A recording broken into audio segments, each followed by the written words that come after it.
On May 24th, 2011, my mother was murdered by my stepdad. What was your favorite memory of your mom that stands out? Our wedding day. She was just, everything had to be perfect. I wasn't worried about anything at all. And she was someone who was running around like crazy. I kept telling her it was okay, and she kept telling me it wasn't. She would drop everything. If I called her, text her, and she would just be there. She let everybody know what she was thinking. Didn't matter who you were. If she had just met you, she would tell you like it is. She was my mom. It hurts not just because my mom is gone, but because you're the cause of it. How did these events take place? How did your mom go missing?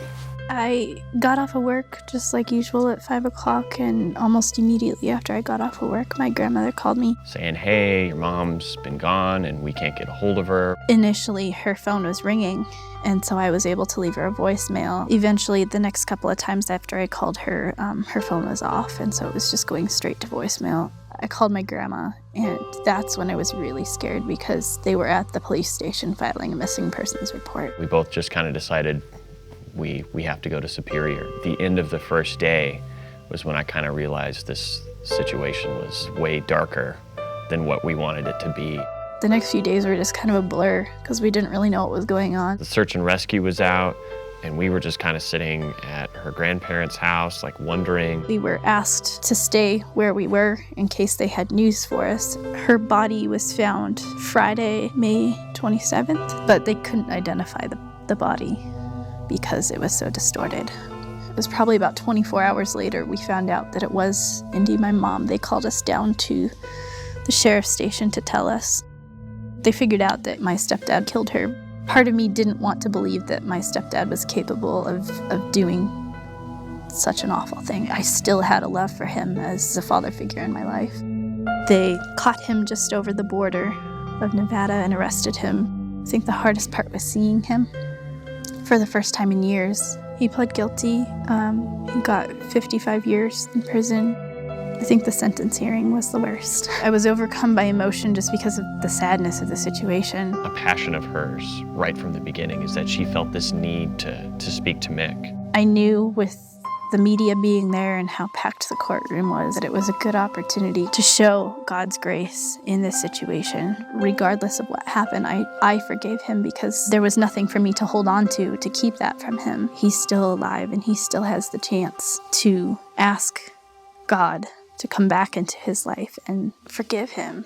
Regardless of what you've done, I still love you. For the person that you were to my brother and I, God has kept anger off of my heart this whole time and given me an unearthly peace and wrapped me in his love. It's because of him that I forgive you. I don't know how you got to the point of killing my mama, but please know that there's hope and that I pray for you every day. That you'll find the Lord again and have a relationship with him stronger than you ever did before. I realized very shortly after she disappeared how much of an idol I had made out of my mom. How much I went to her instead of God and instead of my husband. He didn't physically take my mom, but I feel like he allowed that to happen in order to show me what it was like to rely on him, in order to bring more glory to him. Honestly, as much as I would love to have my mom here, what he's shown me just in this short amount of time since it's happened, I wouldn't take that back.